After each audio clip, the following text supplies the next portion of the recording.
Uko tayari kwa siku ya leo? Andika adui uliyempa nafasi kwa kutokuwa mtii. Nitafundisha kwa haraka sana. Mungu anisaidie. Na nikizama, mkiona nazama kwenye kufundisha, mniambie baba umezama. Tumekuwa na series ya utii. Ninaamini umeifurahia Ninakuombea uwe nini? Mtii. Jamani, kuna breakthrough unapokuwa mtii. Kuna vitu vinafungukaga ni kwa sababu tu ya nini? Ya utii. Sasa leo tutaangalia adui anapataje nafasi kwenye maisha ya waamini kwa sababu wamekataa kuwa watii. Namna adui anavyopata nafasi kwa mtu ambaye sio mtii. Namna adui anavyopata nafasi kwa mtu ambaye sio mtii. Nguvu za giza zina sababu nyingi sana kumwingia mtu. Narudia tena. Nguvu za giza zina njia nyingi za kuweza kupata nafasi kwa mtu. Na sababu ambazo zipo, kuna sababu nguvu za giza zinapata nafasi kwa mtu aidha kwa njia ya kurithi, kwa njia ya kurithishwa. Kuna sehemu ulipozaliwa ama ulipotokea ama damu yako ilipotokea. Kama ambavyo unaweza ukarithi vitu vizuri, pia unaweza ukarithi vitu vibaya. Kuna tabia ambazo ziko kwenye familia. Kuna magonjwa ambayo yapo kwenye nini? Familia. Ni kwa sababu tu umezaliwa kwenye hiyo familia, kuna aina ya magonjwa kwenye hiyo damu ya hiyo familia ipo. Unasikia kuna familia wao sukari ipo kwenye hiyo familia, si ndio? Kuna familia unasikia watoto kansa. Kuna familia wanasema sisi tuna pumu kwetu. Wengine sio wanasema sisi tuna hiki. Kama kuna magonjwa unaweza ukarithi, sio kwa sababu umeyatafuta, ni kwa sababu umezaliwa kwenye hiyo familia. Pia kuna nguvu za giza ambazo zinaweza zikarithishwa kutoka kizazi kimoja mpaka kingine. Lakini nguvu za giza pia zinaweza zikapata nafasi kwa wewe mwenyewe kufungua milango. Wewe mwenyewe. Na kama utafungua milango wewe mwenyewe, nataka nikwambie haitaishia kwako. Pia itarithishwa kwa watoto wako. Sasa hizo ni njia, lakini pia nguvu za giza zinaweza zikaingia kwa urahisi. Ni kwa sababu tu wewe sio mtii. Sikuwahi kuwazaga na kujuaga hiki mpaka Mungu aliponipitisha kwenye maandiko, ndio nikajua kumbe ninaweza nikajikana, ninaweza nikajitenga, ninaweza nikawa mkamilifu kwa Mungu alafu nikakosea tu kidogo kwa kutokuwa nini? Kutii. Alafu kumbe nguvu za giza zikatumia huo mlango. Na leo nitakuonyesha. Alafu baadaye tutakuingia kuomba. Bwana Yesu asifiwe. Lakini sheria mojawapo katika ulimwengu wa roho, andika, sheria mojawapo katika ulimwengu wa roho. Hakuna nguvu yoyote ya kiroho. Hii ni sheria katika ulimwengu wa roho. Hakuna nguvu yoyote ya kiroho, iwe ni ya Mungu ama ya shetani, inaweza ikaingia kwa mtu pasipo huyo mtu kufungua mlango au kuipa nafasi. Ndio maana nadhani Mungu anawaambia chagueni hivi leo nani mtakaye mtumikia. Ni maamuzi. Ulimwengu wa roho umefungwa na sheria ya kuruhusu mtu mwenyewe aamue. Unavyoamua uende mlango gani ama uende upande gani, ndivyo nguvu iliyopo huo upande inavyopata nafasi kwako. Ukisoma kwenye Waefeso mlango wa 4 mstari wa 27, mstari mfupi sana unasema wala usimpe ibilisi nafasi. Waefeso 4:27. Neither give place to the devil. Neither. Please don't give place to the devil. Don't allow devil to come into your life. Usimpe nafasi shetani. Yaani Paulo anawaandikia, anasema hivi, uwezo wa kuamua unao wewe mwanadamu, sio Mungu. Wewe ndiye unayeamua umpe nafasi kiasi gani shetani. So shetani katika vitu ambavyo anavitafuta kwa mwanadamu ni mwanadamu kumtengenezea nafasi, a place, nafasi. Shetani anachokitafuta kwetu ni wewe kumpa chumba.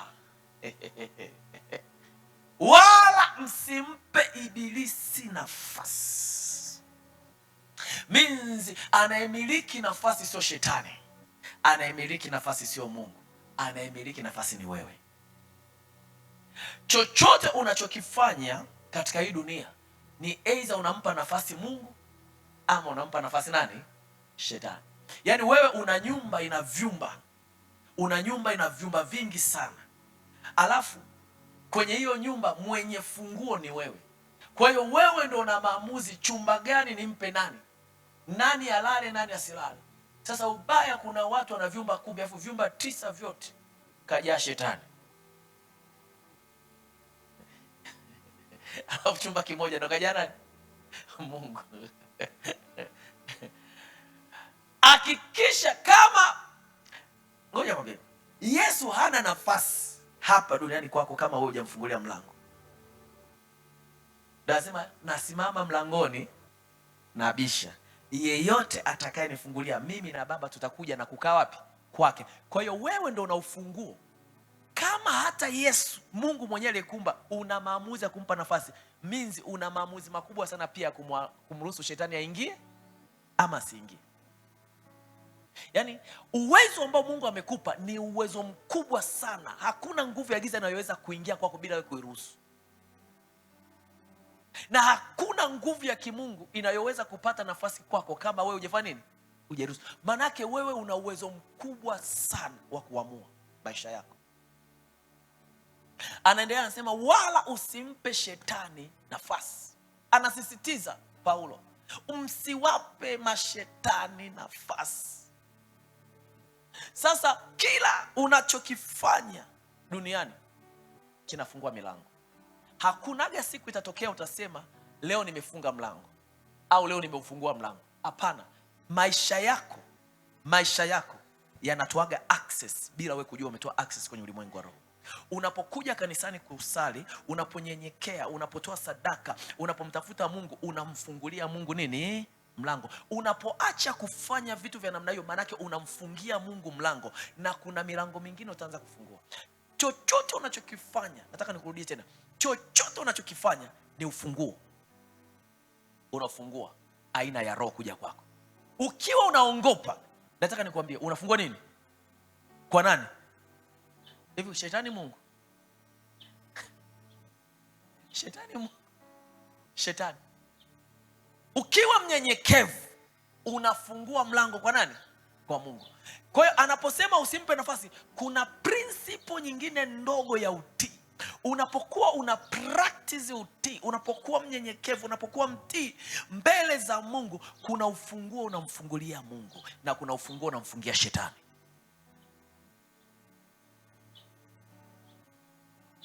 Na katika vita ambayo shetani anaipenda, rahisi ni wewe usiwe mtii kwa Mungu wako.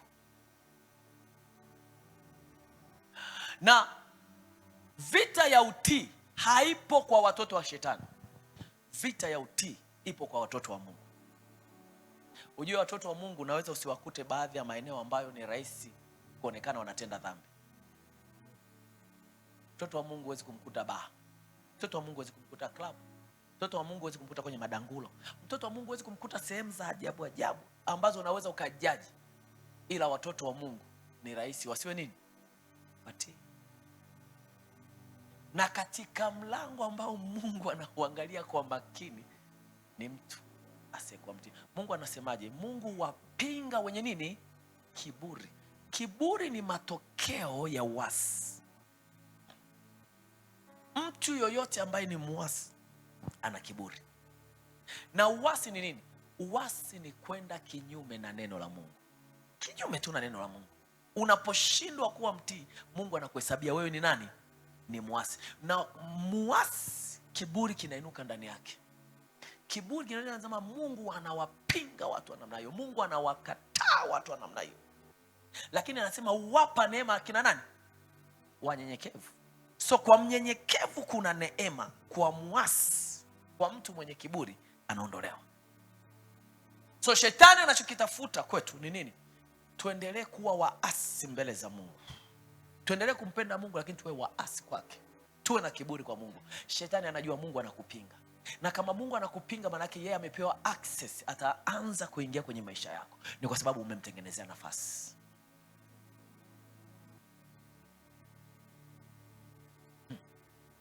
Ukisoma kwenye kitabu cha Wafalme wa kwanza mlango wa 11, kuna historia nzuri pale sana ya mtu anaitwa Solomon. Kuanzia mstari wa kwanza.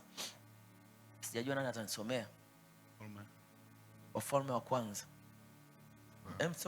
Mstari wa kwanza, sura 11. Neno la Mungu linasema, Mfalme Suleiman akawapenda wanawake wengi wageni, pamoja na binti yake Farao, wanawake wa Moabi na wa Amoni na wa Edomi na wa Sidoni na wa Hiti na wa mataifa Bwana aliwaambia wana wa Israeli, msiingie kwao wala wasiingie kwenu, kwa kuwa hakika wataigeuza mioyo yenu kuifuata miungu yao.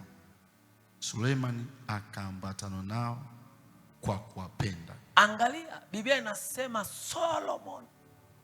Solomon akawapenda wanawake wengi. Alafu Biblia inasema wageni. Alafu anataja mataifa, wa Moabi, wa Amoni, wa Edoni, wa Sidoni na wa Hiti. Ishu ya kupenda Mungu hana tatizo nalo, wala ishu ya kuoa Mungu hana tatizo nalo. Lakini Mungu kuna kitu aliwaambia. Alisema, kwa sababu ya ugeni wenu, bado hamuijui dunia na ulimwengu wa roho, ninawakataza msioe wanawake wa mataifa. Narudia tena. Kulikuwa na sababu ya Mungu kuwakataza wana wa Israeli kipindi kile. Alikuwa anajua hawa wanangu bado hawajakomaa, ni rahisi wakageuzwa mioyo yao. Kwa hiyo ninaweka sheria, msioe wanawake wa kigeni. Lakini katika hiyo sheria kuna watu wanaweza wakaoa kama Mungu amewaruhusu. Lakini kwa taifa Mungu ameweka limiti. Neno linasema usioe. Angalia hilo neno. Tii mamlaka. Neno linasemaje? Usioe. Solomoni akaoa. Alafu hakuishia kuoa, akaoa wanawake ambao Mungu aliwakataza. Unajua ni kwa sababu gani? Solomoni alikuwa anajua ana hekima. Hekima ikampa kiburi Solomoni, kwamba hakuna mwanamke atakayeweza kubadilisha moyo wangu, kwa sababu mimi ninaongea na Mungu, mimi ninasali, Mungu amenitokea, Mungu amenipa hekima, so ni rahisi nikajua moyo wa mtu. Hawezi na ni kweli, alipooa Solomoni hakupata shida na mwanamke. Narudia tena, hata hao wageni hawakumwendesha Solomoni. Biblia inasema akawa na wake 700 na masuria wangapi? 300. Mwanaume mmoja akawa ana kanisa la wanawake tu. Yaani sisi hapa tuzidishe mara 3 hadi wanaume wote tuwe nani? Ndio kanisa la nani? Yaani Solomoni hana haja ya kwenda kanisani. Nyumbani kwake akiitisha ibada, wake zake na watoto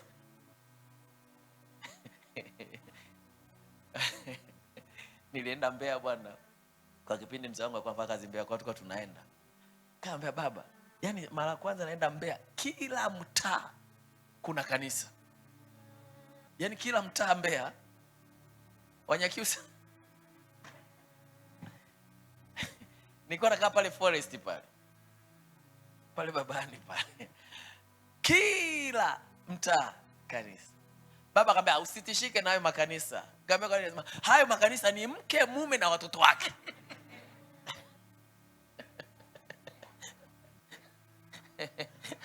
Makanisa ni mengi, lakini waumini ni nani?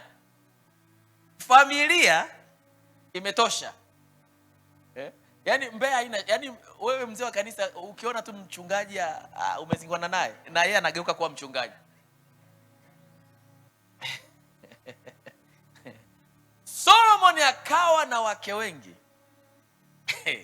Neno linasema kuoa sio issue, ila usioe wanawake wa kigeni, kwa sababu Mungu anasema hivi, watawageuza mioyo yenu. Ngoja nikwambie, Mungu mwenyewe anajuaga kuna nguvu za giza mtoto wake wewe uwezi. Ukiokoka usijipe ushahidi kwamba mimi ninayaweza mambo yote. Sikiza, kuna mambo uyawezi. Sikiza mwambie, ni kweli tunayaweza, lakini kuna level tunatakiwa tufike ndio tuseme tunafanya nini? Tunayaweza. Uwezi ukaniambia umeokoka leo hii unayaweza. Nataka nikuambie utadondoka huku ukiwa na neno ninayaweza mambo yote. Kuna mambo huyawezi, tulia chini ukue uje kuyaweza. Halo? Kuna watu wanaamini ukiokoka yote yameisha. Ni kweli yameisha katika level ipi? Hemu pambana mechi za level yako. Halo? Kuna watu hawaamini katika deliverance. Kuna watu hawaamini katika maombi. Huyo anayesema yeye yuko level gani compare na huyo anayemwambia? Wapendwa, ni kweli kuna level ukifika yote unayaweza. Kuna level ukifika, yani maombi yako yanatosha. Lakini kuna level wewe bado hujafika. Mtafute Mungu na nguvu zake. Halo? Kuna vitu Mungu akikukataza, hata kama mwingine anafanya, usimuige anayefanya, kwa sababu level yake yeye na level yako wewe ni vitu viwili. Mnanielewa ninachokisema? Kuna watu umeokoka lakini unajijua ukikaba kusema Kilimanjaro isije uwezi. Usiseme nimeokoka, ninaweza kuzikataa bia zote kwa sababu ninaye anitia. Nataka nikwambie utakuwa unalisema huku mdomoni. Na samani ni wanywaji, si kwa nini kila nikitoaga mfano natoa kwa wanywaji, mnisamee. Kuna mmoja anasema baba unahubiri sana, kila ukihubiri unatusema wanywaji. Sasa ninasema na ninarudia tena, acha. Solomon alijua kwa hekima yake wanawake hawawezi kuwa shida. Jana nilihubiri kwenye usiku wa bariko nikasema jaribu lako lipo kwenye kile unachokifanya. Kwenye nguvu yako nadhani una nguvu, ndipo jaribu lilipo. Pale unapozania una nguvu, ndipo jaribu lako unalitengeneza mwenyewe. Unaposema hapo nimesimama, adui hapo ndo atakuletea jaribu. Solomon alijua nimesimama. Mungu akamwambia bado Solomon usioe. Akamwambia Mungu, kwa hekima ulionipa mimi naweza nikaoa na kusiwe na tatizo. Be careful. Mungu anapokataza jambo anajua kuna aina ya nguvu za giza zinakutafuta. Na Solomon hakuwahi kuwa mzinzi. Narudia tena, Solomon hakuwahi kuwa mzinzi. Solomon hakuwahi kumwaga damu. Solomon hakuwahi kuwa na tabia za baba yake. Kilichomwangusha Solomon, utii. Baba yake alikuwa mkosaji, lakini baba yake alikuwa nani? Mtii. Sasa angalia, Mungu anamkataa Solomon sio kwa sababu ana tabia za baba yake, ni kwa sababu sio mtii. Alafu Mungu anamkubali baba yake mtenda dhambi, ni kwa sababu ni, umeona namna ambavyo ina twist. Biblia inaendelea inasema Solomon akaoa wanawake wa kigeni. Mstari wa 11. Nisome mstari wa 11. No, 14. Mstari wa 14.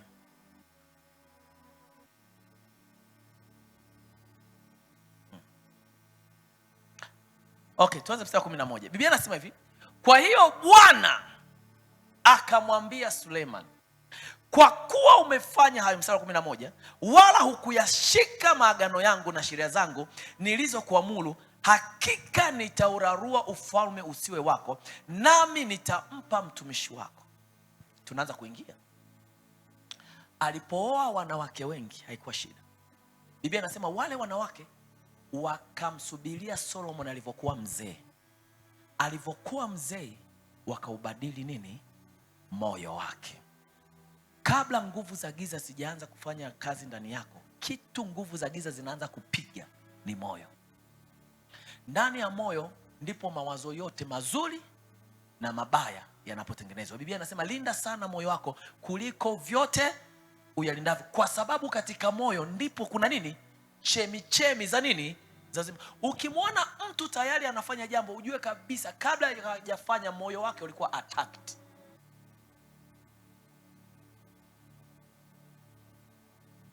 Yaani ukitaka kujua kwamba moyo ni namna gani moyo unakusanya,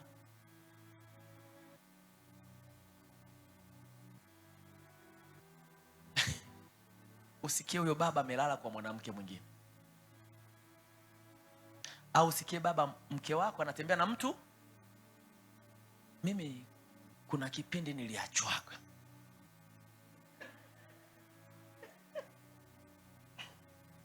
sikutegemea ungecheka.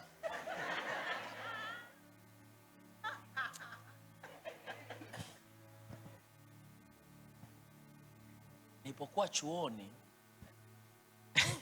siwezi kusahau, ndio nilipojua moyo sio mzuri. Nilimpenda dada wa watu, kwa hiyo niko chuoni na nasoma na hangaika mwaka 3 namaliza chuo, nikaanza kufanya biashara, sina kazi, nimechoka, nauza ma t-shirt na nini. Binti watu akapata kijana ambaye ni ana hela. Kwa hiyo binti akaja akaniambia, sasa tutasomesha watoto kwa kuuza t-shirt.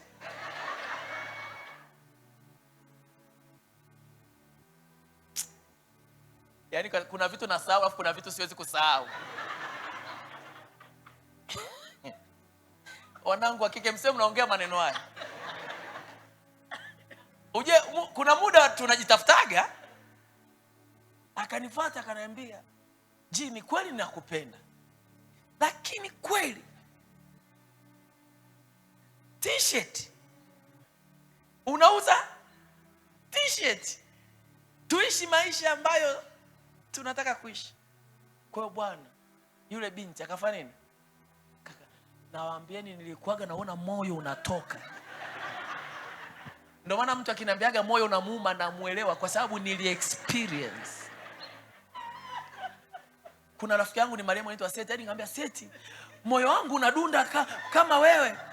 Ngambia mshika, yaani unapiga hivi, silali usiku. Nakumbuka tulisafiri kwenda Moshi, alinipandisha basi inaitwa Buffalo. Siwezi kusahau, ili tu moyo.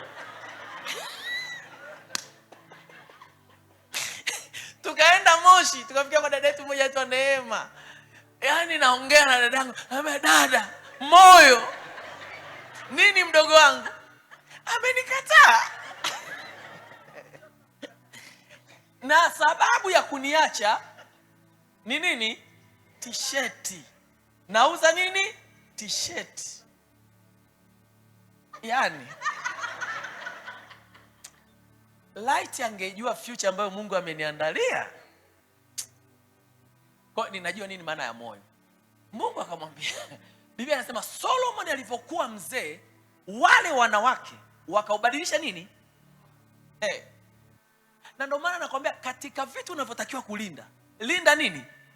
Moyo. Ukipigwa, mawazo yanabadilika. Na ndio maana ninawaelewaga watu wanaojiuaga mapema. Yule mtu ukimuai hajiui, kwa sababu kuna level inafika anajiona duniani yeye ni kama takataka. Yaani kweli mimi naachwa kwa sababu sasa hebu ondoa t-shirt.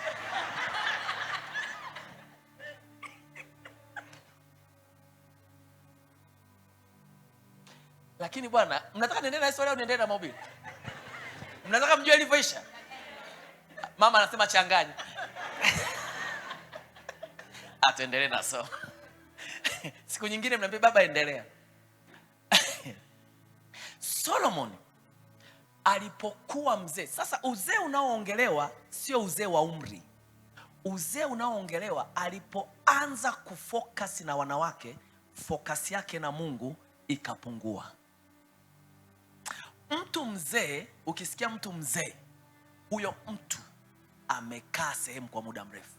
Manake namna alivyokuwa anampenda Mungu Solomon kukaanza kupungua. Na ukimsikia mtu ni kijana, manake mahusiano yake na Mungu ni makubwa sana. Simba kijana ana nguvu ya kuwinda kuliko simba mzee. Minzi, ndio maana nasema nawaandikieni ninyi vijana kwa sababu mna nini? Mna nguvu. Kwa hiyo nguvu ya kiroho kwenye ulimwengu wa roho hawaangalii umri. Kwenye ulimwengu wa kiroho wanaangalia mahusiano yako na Mungu, wanajua huyu ni mzee au huyu ni kijana. Kuna muda Solomon kwa sababu ya kuendekeza wanawake, hailikuwa jambo baya, lakini kuna kitu alikimisi Solomon. Solomon hakuwa na kiasi. Chochote ambacho huweki kiasi kinageukaga kuwa ni mtego kwako. Nataka nirudia tena. Hata kufunga, usipokuwa na kiasi katika kufunga, nguvu za giza zinaweza zikatumia huo mlango. Hamjawahi kuonaga kuna watu wanafunga bado wanakuwa attacked na nguvu za giza? Usipokuwa na kiasi katika kutoa, shetani anaweza kutumia huo mlango kukufilisi. Kila jambo Mungu ameliwekea kiasi. Jambo zuri lolote linaweza likageuka baadaye.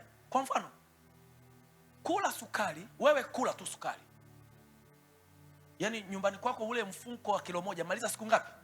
3. Kweli ni hela ya kwako, ni sukari ya kwako, lakini kula. Nataka nikwambie utayaona matokeo yake, kwa sababu umeshindwa kuwa na nini? Kiasi. Kama wewe ni mlaji, wewe kula tu kila kitu. Si una hela? Bugia nini? Kila kitu. Kuna siku hautaruhusiwa kula unavyovila, kwa sababu ulishindwa kuwa na nini? Kiasi. Si unapenda kuvaa? Wewe vaa. Kuna muda nguo zako hazitakusaidia kwa sababu umeshindwa kuwa na nini? Kiasi. Solomon kilichomwangusha hakuwa na kiasi. Wanawake wale wale, Biblia inasema wakambadilisha moyo. Walipombadilisha moyo, akaanza kuabudu miungu mingine. Hey! Mungu anasema na msiabudu Mungu mwingine ila mimi. Solomon akawajengea, hakuisha kuabudu, akawa na mwabudu Mungu wa Sidoni, mwanamke anaitwa Ashnani. Ashnani yuko hapo chini. Ashinote sijui nani. Sio Asnati, Ashteroti. Yupo Mungu wa Sidoni wa kike hapo hapo kwenye hiyo mistari. Akamjengea hekalu. Mungu akakasirika. Mungu anamtokea. Mungu anamwambia nabii Ahia, anamwambia nimemtokea Solomoni mara 2. Solomoni na mimi tumeongea mara 2.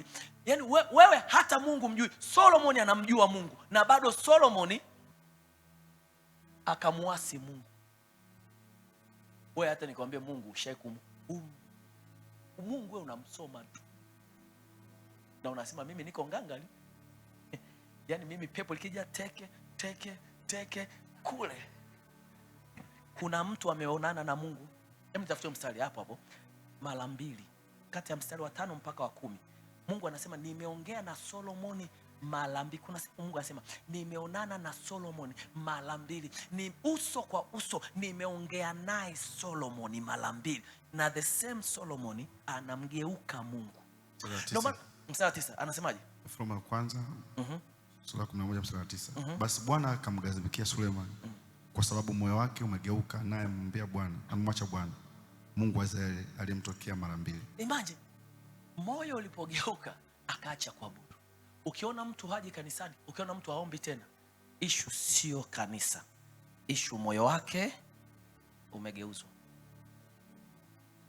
Na ndio maana ukisoma kwenye Yohana, nadhani mlango wa 12 au mlango wa 13, Biblia inasema na Yuda moyo wake ukageuzwa. Yuda kabla hajamsaliti Yesu, shetani aliugeuza kwanza moyo wa nani? Wa Yuda. Linda sana moyo wako. Mshika moyo wako, mwambie moyo, tulia kwa Bwana. Moyo, tulia kwa Bwana. Moyo, tulia kwa Bwana. Usiposemeshaga moyo wako, nataka nikwambie, usiposemesha moyo wako, kuna milango utaufungua ambayo hujawahi kudhani. Sasa tuendelee kidogo. Biblia inasema kwenye mstari wa 14, nisome mstari wa 14. Neno la Mungu linasema, ndipo Bwana akamwondokeshea Sulemani adui Hadadi Mwedomi, yeye alikuwa wa wazao wake mfalme wa Edom. Hapo kuna nguvu za giza za kurithi. Nadhani mwanzo nilisema wakati Solomoni ni mtii kwa Bwana, kuna nguvu za giza za familia zao. Kuna maadui wa familia zao walikuwa hawapati nafasi. Huyu adui hakuwa adui wa Solomoni, alikuwa ni adui wa baba yake. Anaitwa nani? Hadadi. Hadadi Mwedomi. Narudia tena. Biblia inaposema Mungu akamuondoshea, manake Mungu akaamsha roho yake. Means kipindi chote ambacho Solomon alikuwa anatawala, kulikuwa kuna maadui wa familia yao, lakini walikuwa hawapati nafasi. Ni kwa sababu walikuwa wana maintain utii. Sio kuoa, sio kwamba Solomon alikuwa hana dhambi zingine, lakini kwa sababu alikuwa mtii mbele za Mungu, kuna aina ya nguvu za giza zilikuwa zipate nafasi kwao. Kuna maadui walikuwa hawawezi kufanya chochote, kwa sababu kila walipokuwa wanakuja, wanaona level ya utii ya huyu mtu kwa Mungu wao, hawawezi kuingia. Kumbe nikaja kujua kuna nguvu za giza zinaweza zisikusumbue, sio kwa sababu unafunga, sio kwa sababu unatoa sana sadaka, sio kwa sababu unaomba, ila ni mtii. Na kuna nguvu za giza zinaingia kwako, sio kwa sababu nyingine, ni kwa sababu zilipokuja zilikuona wewe sio nani? Sio mtii. Kuna nguvu za giza zinafuatilia watu ambao hawana unyenyekevu. Mwedoni, Hadadi Mwedoni yani yuko Misri. Narudia tena, Mwedoni alikuwa yuko Misri, tena akapewa mashamba na nyumba na mfalme wa Misri, na akapewa na mke Misri. Yuko Misri miaka na miaka, tangu kipindi cha Daudi. Alikimbia akiwa mtoto, akaenda kutunzwa mpaka amekuwa mtu mzima. Hajawahi kuanza kurudi Israeli kupigana na Israeli, ila kipindi ambacho ameasi, kipindi tu Solomoni amemuasi Bwana kwa kutokulifuata neno la Bwana, hakuwa mtii, hakuwa mnyenyekevu tena. Ghafla adui wa baba yake anakuja kuanzisha vita. Unashangaa vita inaibuka kwako. Vita inaibuka kwako. Unasema mbona huyu simjui? Sikiza kwambia, ulimwengu wewe ndio hujui, lakini ulimwengu wa roho inajua familia yenu. Yaani kuna vita, kuna nguvu za giza zipati kwako nafasi, ni kwa sababu tu wewe ni mtii mbele za Mungu. Na kuna nguvu za giza tunapambana nazo kila siku na unakemea zitoke, ni kwa sababu haupractice utii.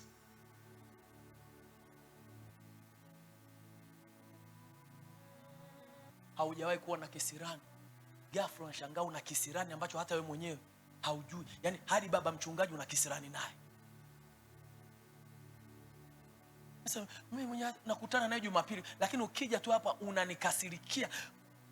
Wewe mwenyewe upende, lakini unashangaa ni kwa sababu kuna roho za kwenu. Yaani kwenu ukianza kufuatilia wana visirani, kuanzia bibi alikuwa na kisirani mpaka akamkata panga mume wake. Oe cheka. Biblia inasema hivi, alipoanza kuliasi neno la Bwana, akawajengea miungu mingine nyumba, Mungu akakasirika. Akasema ni kwa sababu ameliasi neno langu. Biblia inasema ni Mungu alienda kuamsha. Sio Solomon hakuwa na maadui, ila adui wa nani? Wa baba yake. Wa miaka 20-30 nyuma kulikuwa kuna adui Solomon hamjui. Ghafla Hadadi anaanzisha vita na Solomon. Solomon anasema wewe, mbona mimi sikujui? Mbona sijawahi kuwa na ugomvi na wewe? Anambia subiri nikwambia, hujawahi kuwa na ugomvi na mimi. Baba yako alimuua baba yangu. Vita inaanza. Sio kwa sababu ameenda kutafuta ugomvi. Ugomvi unamtafuta Solomon. haujaonaga kwenye ofisi mtu anasema tuone kama utakaa kwenye hii nafasi, ama zako ama zangu, utaondoka tu. Unajishangaa, jamani, mbona sijafanya? Sikiza nikwambie, kuna ugomvi mwingine sio umetenda, ugomvi unakutafuta. Kuna watu wanakutafutia shari, sio kwa sababu wewe umeanzisha shari, wao ndo wanakuanzisha nini? Shari. Ni kwa sababu anaitwa nani? Hadadi kamshwa. Ni kwa sababu wamekuja kwako, wanaangalia una utii, hauna utii. Hebu anzisha ugomvi. Anzisha ugomvi. Mama mkwe kila wiki unampekea kitenge na sukari. Ghafla mama mkwe anasema, unaniona mimi na shida sana eh?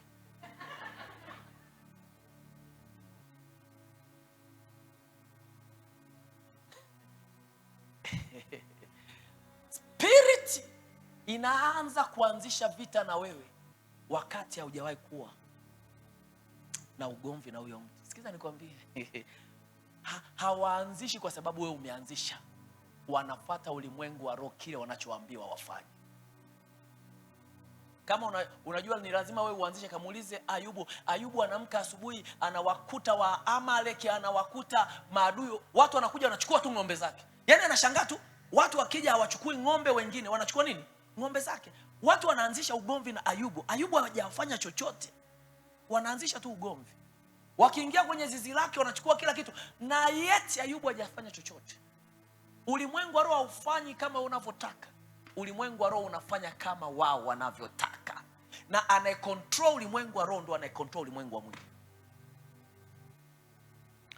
Sheria ya utii ina uwezo wa kuzimisha maadui zako, na sheria ya utii ina uwezo wa kuamsha adui zako. Sheria ya utii ina uwezo wa kuzuia nguvu za giza za nyumbani kwenu zisiweze kukufuata, na sheria ya utii inaweza ikawasababishia nguvu za giza za kwenu zianze kukufuata. Ninaeleweka? Kuna namna ukiweza kuwa mnyenyekevu mbele za Mungu, kuna vita nyingine wewe hautapigana, Mungu anapigana hiyo vita. Na kuna namna usipokuwa mnyenyekevu, wewe mwenyewe ndio unaikaribisha vita na sio Mungu. Solomon anaikaribisha vita ni kwa sababu tu ameambiwa Solomon usimwabudu Mungu mwingine. Solomon anaabudu Mungu mwingine, ni kwa sababu ya utii tu wanainuka. Huyo wa kwanza. Wa pili, mstari wa 23 24, adui mwingine 24. Neno la Mungu linasema 23 tena Mungu akamwondokeshia adui mwingine. Kuna adui mwingine wa pili. Hawa wote anaitwa nani? Rezoni mwana wa Eliada.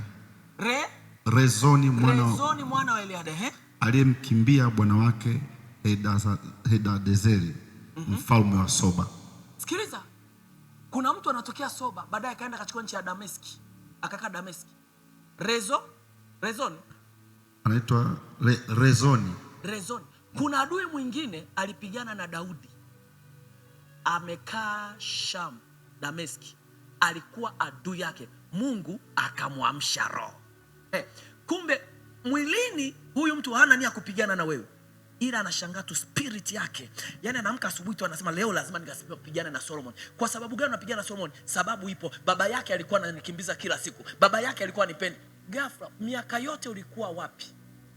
Kuna nguvu za giza zinaamshwa. Yaani kwa sababu sio mtii. Hivi ninavyokuambia, wahi ibadani.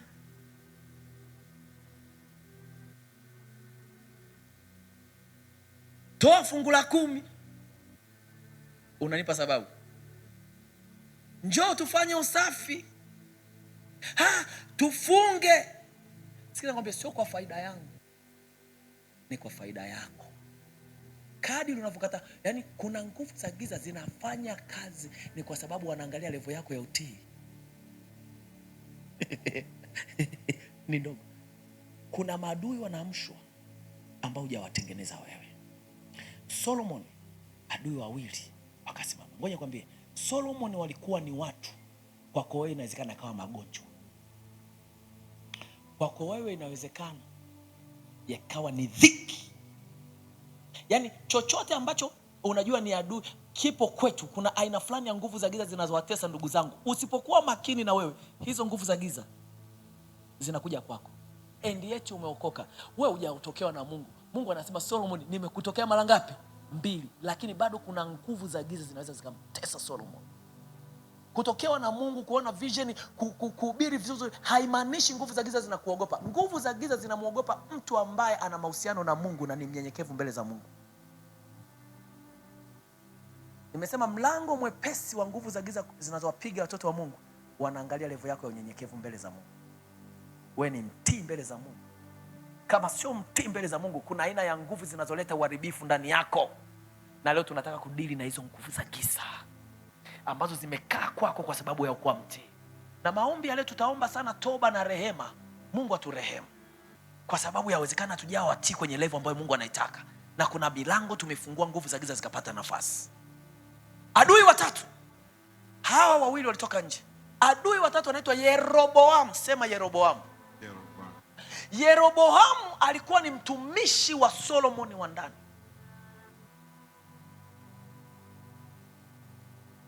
Alikuwa ni mtumwa wa Solomon. Hakuwahi kuwaza kushindana na bosi wake. Hakuwahi kushindana kumnyanyulia mkono bosi wake. Hakuwahi kuwaza miaka yote. Biblia inasema mpaka Solomon akamweka kuwa mkuu wa kikosi. Kuna mji walienda kuvamia huko chini ukisoma. Mpaka akamweka mtu wake wa karibu, maana yake alikuwa ni mtiifu Yeroboamu. Lakini kuna muda ilifika, kwa sababu Solomon sio mtii mbele za Mungu. Mungu alipomuinulia watu wa nje, Mungu akamuinulia adui wake wa ndani. Ulimwengu wa roho kwa hivi, ulimwengu wa roho unakupiga nje, ulimwengu wa roho unakupiga wapi? Ndani. Yaani ukishindana nje ukashinda, mwanangu kuna ngoma iko wapi? Na ni bora vita vya nje kuliko vita vya ndani. Sasa ashum Yeroboamu wako wewe, huyo unayelala naye, huyo uliyefunga naye ndoa, Mungu anaamsha roho ya Yeroboamu, mtu ambaye Solomon alikuwa anamwamini katika watu wake wote. Huyo aliyekuwa anapendwa, ndo huyo anaenda kinyume naye. Haujawahi kuonaga unasema best friend wangu amenigeuka, msiri wangu kanifanya nini? Kanigeuka.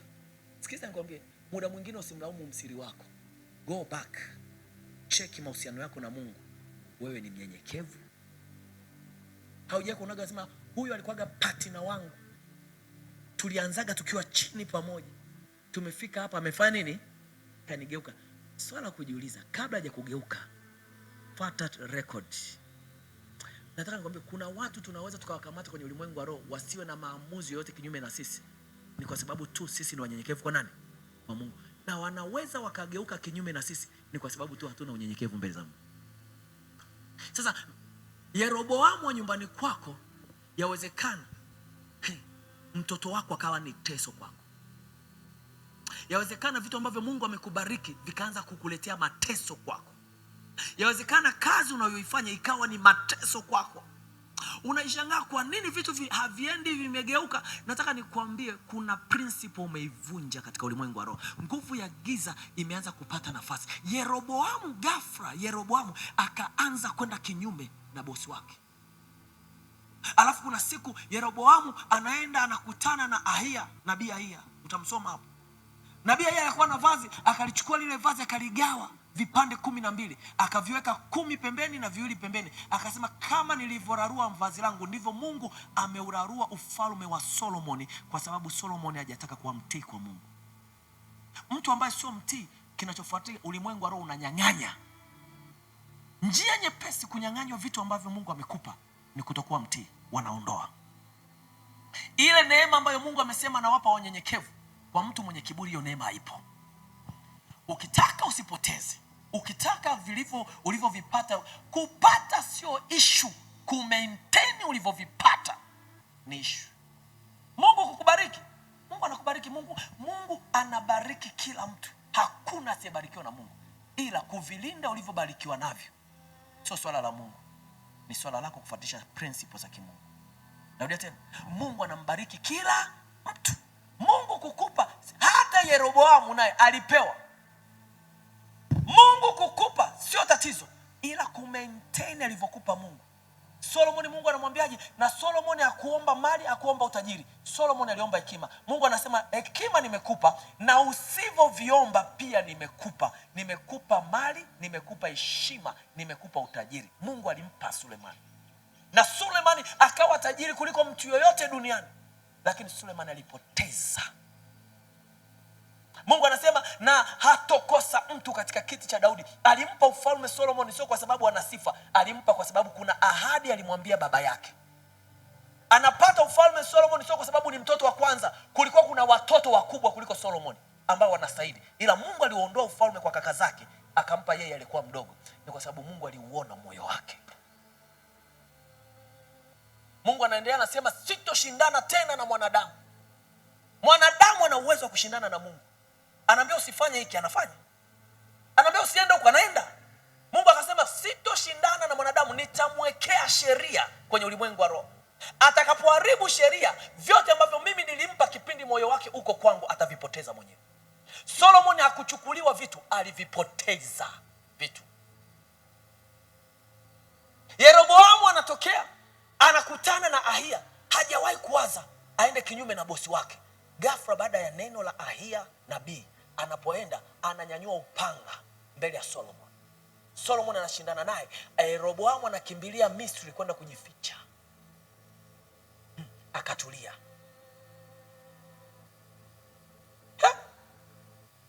Kuna sehemu Mungu anaapa, anasema ngoja. Anasema kwa uzao huo mateso yatakuwepo kwenye nyumba ya Daudi. Nitafutie huo mstari. Mstari wa ngapi?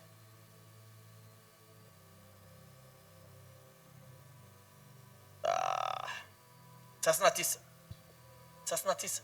Neno la Mungu linasema tena nitawatesa wazao wa Daudi kwa sababu hii, lakini si daima. Hapo anasema tena nitawatesa watoto wa nani? Wa Daudi kwa sababu hii. Unapokuwa sio mtii mbele za Mungu, unapokuwa na kiburi, adhabu haishi kwako. Adhabu inaenda mpaka kwa nani? Kwa watoto wako. Narudia tena. Chochote ambacho ulimwengu wa roho umekifungulia mlango, unaweza kadhani wewe peke yako kitakuathiri. Unawatafutia watoto wako dhambi. Unawatafutia watoto wako mateso kwa sababu wewe baba hukutembea katika njia za haki. Na ukilijua hili, kuna baadhi ya vitu wapendwa, sisi ambao tayari tuna watoto tutakuwa tufanyi, sio kwa sababu hatutaki, hatufanyi kwa sababu tusiwatesi watoto wetu. Hivi mnajua 90% sisi ambao tuko hapa tunasafa vitu ambavyo wazazi wetu walikosea. Halo? Unashangaa unakataliwa tu.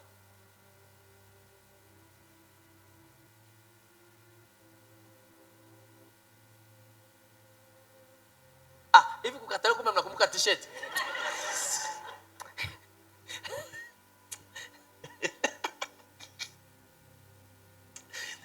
Unashangaa sifa zote unazo, lakini unafanya nini? Nilijiuliza mimi na uhandsome wote huu. Akamba unadhani tunakula uhandsome? Sasa ngoja niwamalizie kwa sababu mmenikumbusha. Baada ya muda nilifanya kazi kwa hasira. Alafu nikachukuliwa shirika moja. Lile shirika nikawa boss. Nilipokuwa boss nikawa na uwezo wa kuajiri watu ninavyotaka. Nikiona tu kuna hitaji watu na naatisha interview, naweka panel, wanachagua watu ambao ninataka competent naweka. Sasa guess what? Mmoja wapo aliyetuma maombi akawa nani? Yule alisema nilikaa tu miaka hii. Uje muda mwingine Mungu unasema anataka kukupeleka, ameona umerelax sana, anakuletea mtu akutese ili ufanye kazi kwa bidii. Kama kusoma usome kwa bidii. Yaani kuna muda tu Mungu anaamua kukutesa. Anasema na Daudi anasema tena nitawatesa wazao nani? Kuna muda mateso kuja ni kwa ajili ya kukuadabisha. Wakati Yusufu anatakiwa kuwa waziri mkuu, hakupita katika raha. Angepita katika raha angerelax. Na kuna kipindi aliingia kwenye raha, Mungu ndo aliyemtoa kwa Potifa. Unajua kwa sababu gani? Ilifika muda Yusufu haoni picha ya Mungu. Yusufu akaona kulelewa na mke wa Potifa ndio maisha. Mungu akamwambia usinitanie, unataka kuharibu ndoto ambayo nimeweka ndani yako? Kuna muda mwingine Mungu anakutoa kwa mtu sio kwa sababu yako, kwa sababu ya kitu ambacho Mungu amekiweka ndani yako. Kuna muda Mungu anaweza kukutoa kwenye ofisi sio kwa sababu wewe unaipenda hiyo ofisi. Kuna muda ikifika kwa ajili ya manufaa ya mbingu. Kuna muda Mungu anaweza akawaondoa watu kwenye maisha yako. Na kuna muda Mungu anaweza akawaleta watu kwenye maisha yako hata kama huwapendi, kwa sababu ya manufaa ya nani? Ya mbingu.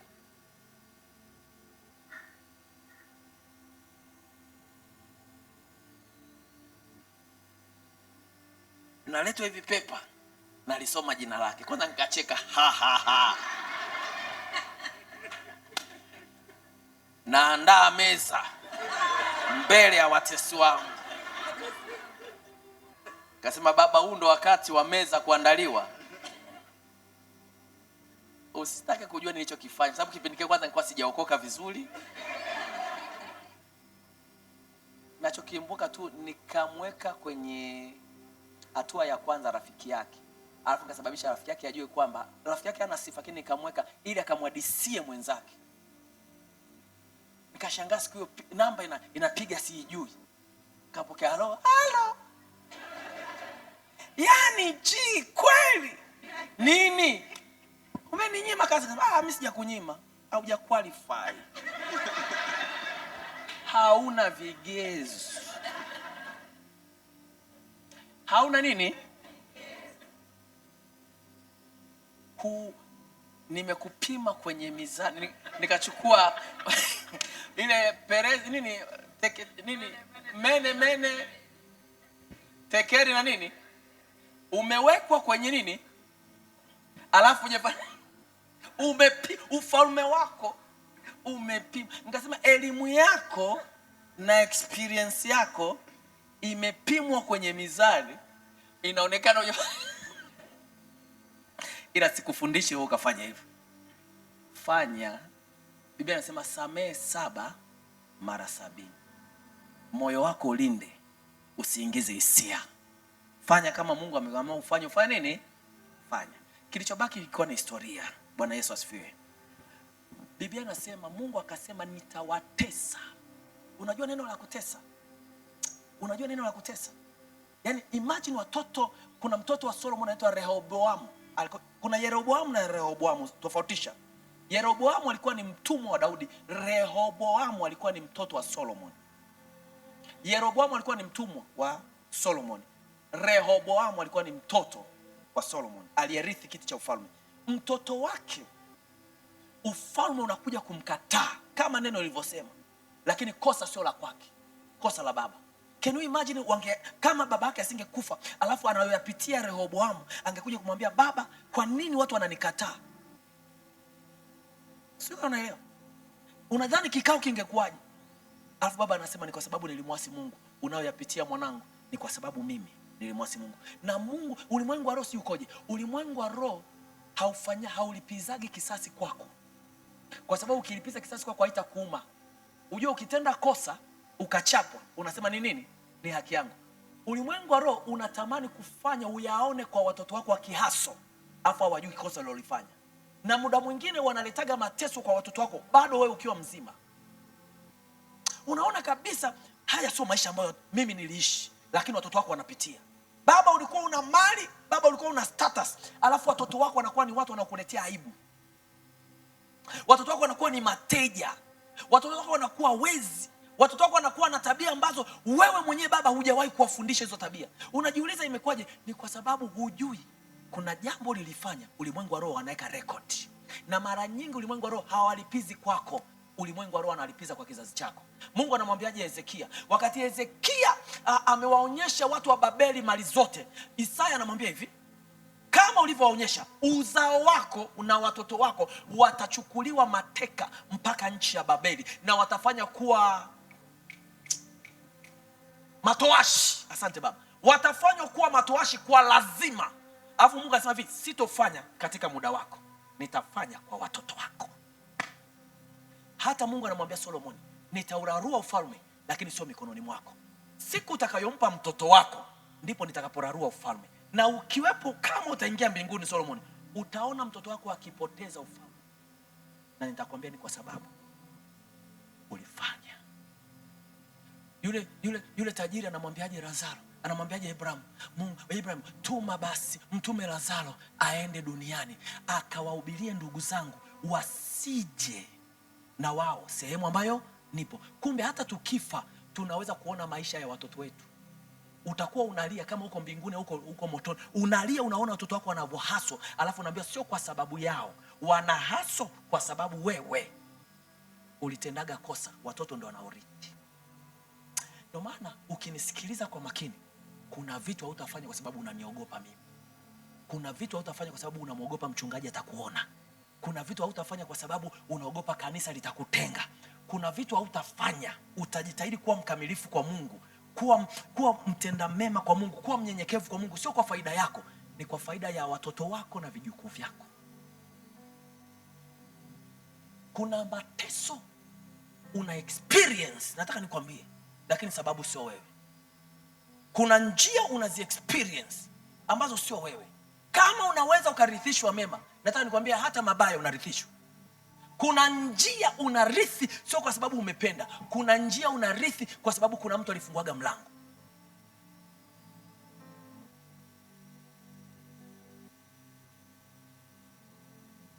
Yeroboamu anakimbia, anaenda Misri, lakini tayari ndani ya nyumba ya Solomoni kuna adui ameingia. Na ninawaza Solomoni sijui alikufaje. Na hadi leo sijui Solomoni ameenda mbinguni ajaenda mbinguni. Kwa sababu sioni sehemu Solomoni alitubu. Sijui, Biblia inasema tu na Solomoni akalala na nani? Na baba zake. Sijui Solomoni yuko wapi. Lakini nilisoma Ufunuo jana. Izati Ufunuo Yuda anasema na Yesu alipokufa alienda kuzihubiria roho kuzimu. Kwa labda niamini kwamba waliokufa kabla ya Kristo aliwahubiria wakatubu. Kumbe kuna watu wanatubu roho kuzimu. Inawezekana walifufuka wakaenda wapi? Mbinguni. Labda ninawaza. Kwa sababu Solomon unaniingiza kwenye tabu. Solomon unasababisha nipoteze vitu. Kila nikikipata kitu kinapotea. Mungu ananibariki lakini mikononi mwangu nina vinini? Na vipoteza. Mungu ananipa lakini vina nini? Vinapotea. Nimeomba maombi yote lakini bado vitu vinapotea. Kumbe katika ulimwengu wa roho kuna mtu asiyekuwa mtii anasababisha tupoteze. Na baada ya hapo kila mfalme aliyeingia wa Yuda alikuwa kai, alikuwa anapoteza. Imagine kutoka kabila 12, mataifa 12. Sawa? Yanabaki mataifa mangapi? Mawili. Tena Mungu anasema hivi, kwa sababu ya Daudi nisije nikakosa kiti. Kwa sababu nilimwambia Daudi ufalme wake utabaki milele. Sawa, anabaki nao lakini sio mkubwa. Yaani Mungu anaupunguza na alitaka kuuondoa, lakini kwa sababu ya mtu aliyekuwaga mtii, babu sasa aliyekuwa mtii, Mungu analikumbuka neno la babu, lakini neno la baba linagawanya. Unanielewa ninachokiongea? Kuna mmoja alikuwa mtii, kuna mmoja hakuwa mtii. So ili kubalance, Mungu anaugawa ufalme. Kwa yule aliyekuwa mtii, Mungu anabakiza taifa moja tu. Alafu kwa yule asiyekuwa mtii, Mungu anampotezea yote.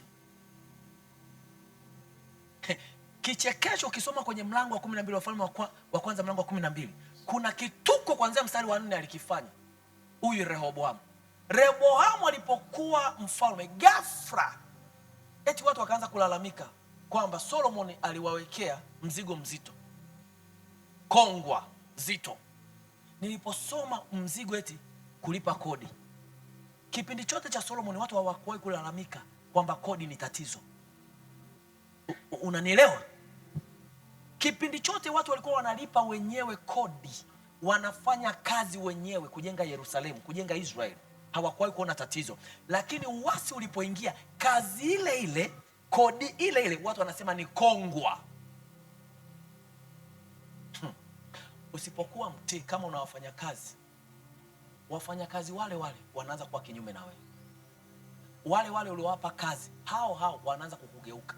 Wale uliowasomesha, hao hao wanaanza kwenda kinyume na wewe. kile kile, gari lile lile ambalo lilikuwa ni zima, sasa hivi mara beti lina tatizo. Ukinunua beti, matairi yameisha. Ukinunua matairi, engine imekufa. Ukimaliza engine, brake pad zimeharibika. Gari lile lile linaanza kuwa ni madhabahu inayonyonya. Kile kile. Ngoja nikwambie, watu wale wale, kazi zile zile, hawajawahi kulalamika, ila kwa sababu ameingia mtoto ambaye ametokana na uasi. Narudia tena, kitu kile kile kikaanza kwenda kinyume na yeye. Ninapoongea hivi nadhani kuna picha inapita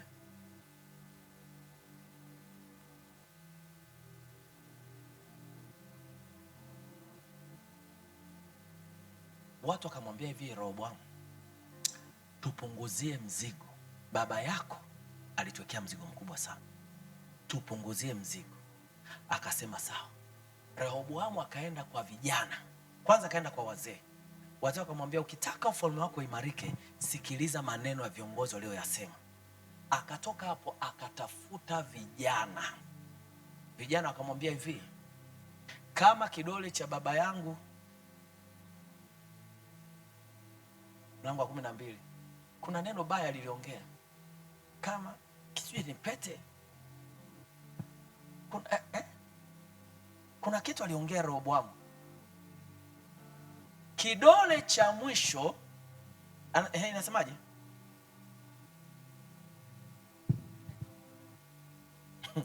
Angalia maneno anayoongea.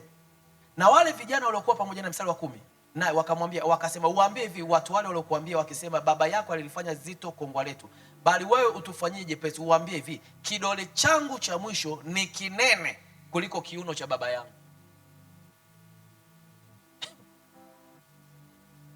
Yaani viongozi wa nchi wamekuja wanambia, tutolee adhabu ili watu watakupenda.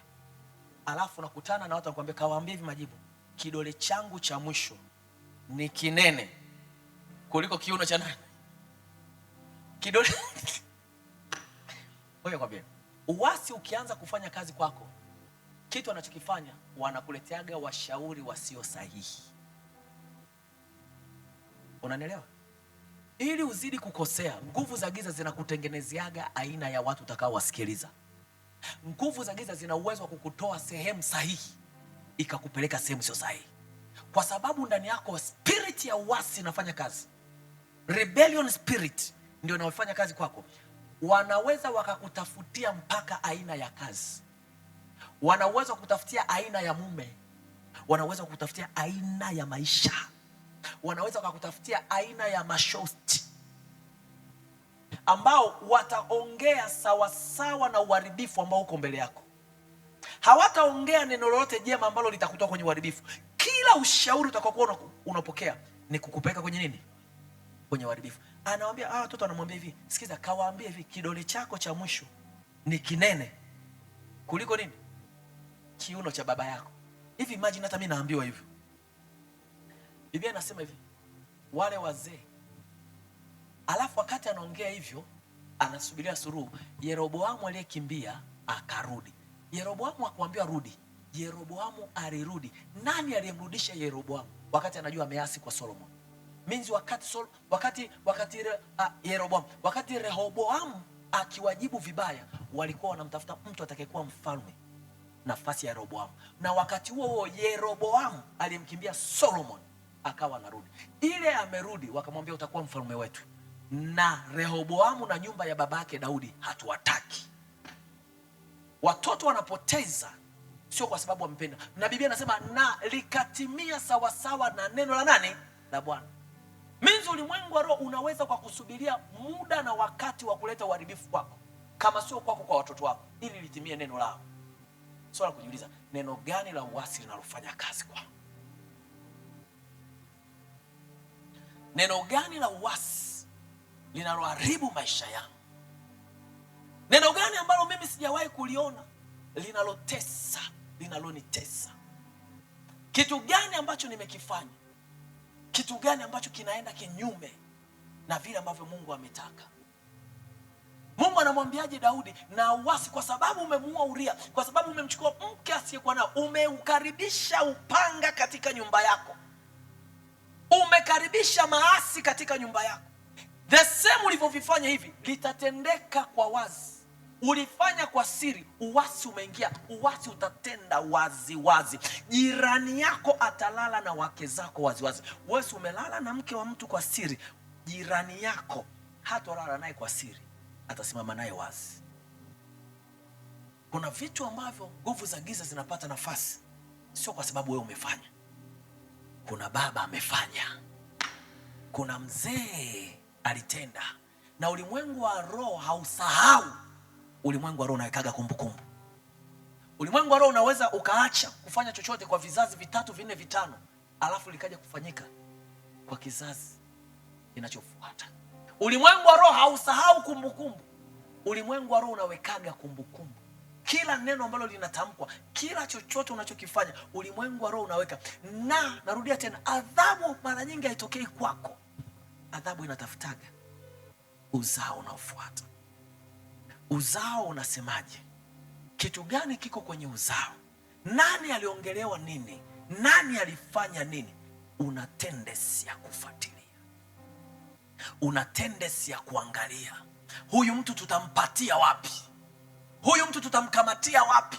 Huyu mtu ana uhalali gani? Huyu mtu alifanyia nini? Biblia inasema Solomon akalala na baba zake, Rehoboamu mtoto wake akachukua. Ikaanza vita taratibu, taratibu ya kupoteza ufalme. Rehoboamu hajawahi kuambiwa baba yako alimuasi Mungu, so rekebisha ili usipoteze. Ashukuriwe Mungu, leo hii ninahubiri kitu ambacho kama baba alifanya, una nafasi ya kurekebisha.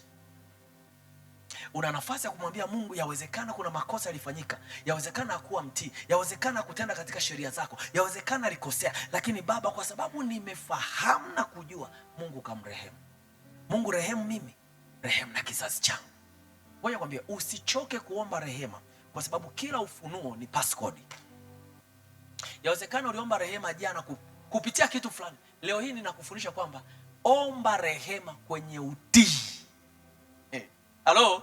Kwamba inawezekana mzee wangu Kiogo hakuaga mtii, ninayo safa. Yawezekana kuna jambo hakuaga mtii, kuna sehemu alikosea. Na ngoja nikwambie, kuna muda yawezekana asimkosee Mungu huyu, alikosea miungu aliyokuwa anaiabudu. Unanielewa? Alikosea miungu alikuwa anaabudu. Miungu ikatoa adhabu ambayo wewe unatendea kwenye adhabu, sio Mungu huyu, Mungu mwingine. Lakini adhabu inayotolewa na miungu haiwezi ikafutwa mpaka wewe umetamka kwamba yawezekana hawakutii. Kuna siku nilifundishaga, nitoga mfano hapa, nikasema kuna binti alikuja, nikawa namuombea ofisini kwangu, na alikuwa anaumwa, sio ni kansa ile.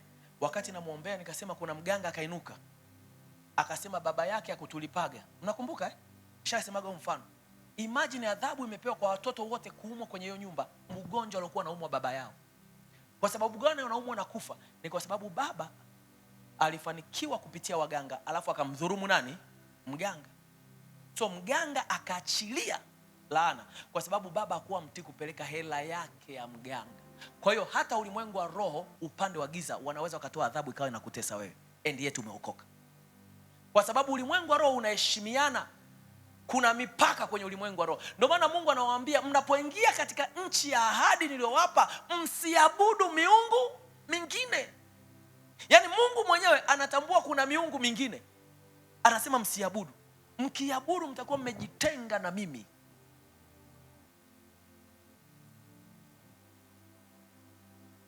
Na ulimwengu wa roho una trick ya kusababisha watu waabudu miungu mingine bila kujua. Hivi unajua mali ambazo unazo usipokuwa makini unaweza kawa unaziabudia? Hivi unajua chochote ambacho Mungu amekupa usipokuwa makini nacho unaweza ukakiabudia?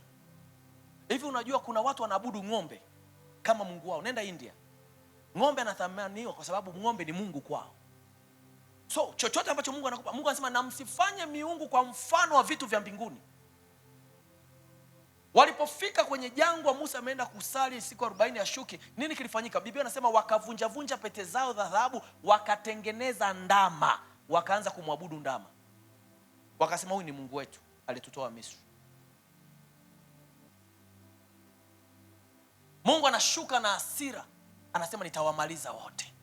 Ni kwa sababu gani? Ni kwa sababu hawana neno la utii. Hasira inaweza ikapamba moto, hasira inaweza ikawaka kwa sababu kuna watu hawakuatii. Nataka nikwambie, ukitaka usipoteze, ukitaka Mungu alivyokupa navyo ubaki navyo, hakikisha usishindane, hakikisha kuwa mtii. Kuna siku nilikuwa nasoma historia ya Kora. Biblia inasema Kora na yeye akamwambia Musa, wewe ni nani aliyekuweka kuwa kiongozi wetu? Kama kuhani, hata sisi ni makuhani, ni kwa sababu wote ni wana wa Kohathi. Kohathi alikuwa na watoto 4. Kina mzee Amram baba yake Musa alikuwa ni mtoto mmoja wapo wa Kohathi. Na katika nyumba ya kina Amram akatokea Haruni na Musa. Lakini Mungu akamwambia hivi, katika nyumba ya Haruni watakuwa makuhani kwenye madhabahu. Hapo akasema watoto wengine wote wa Kohathi, ambao Kohathi wanatoka katika Lawi, wote watakuwa watenda kazi zingine. Lakini kuhusu ukuhani nimempa Haruni na watoto wake. Mtu mwingine asije akaasili neno akataka ukuhani. Walipofika sehemu, Musa kwa sababu ndiye anayewaongoza, Kora anasimama anasema hivi, nani aliyekuchagua wewe kuwa kiongozi wetu? Tunataka kama wewe ni kuhani, hata sisi tuna uwezo kuwa makuhani. Kwa sababu tu wote ni watoto wa Lawi, akazani anaweza akachukua nafasi kirahisi. Sikiza nikwambie, yeyote ambaye Mungu amempaka mafuta kwenye hiyo nafasi, jaribu kuheshimu mafuta ambayo yako juu yake. Yawezekana ukawa unafanya zaidi ya yeye, lakini kama hauna mafuta aliyopakwa yeye, usijaribu. Ishu ya kuhani, Musa anasema hata mimi sijajichagua. Hakuna aliyechagua kuwa kuhani. Unajua ni kwa sababu gani? Wakati Mungu anamwambia Musa mfanye Haruni na watoto wake kuwa makuhani, nyumba yao itakuwa ya kuhani, kuna kitu Haruni alipewa.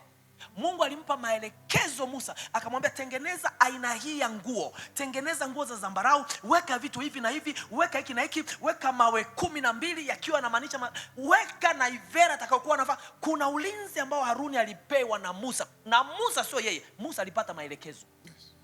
Wakati wewe unamuona Haruni amevaa vazi na anasimama kama kuhani, unashindana naye, ujue haushindani na Haruni, unashindana na vazi ambalo Mungu amempaka, amemvesha Haruni. Yawezekana Haruni anakosea, lakini nataka nikwambie vita atakavyoadhibiwa Haruni na wewe ni vita mbili tofauti.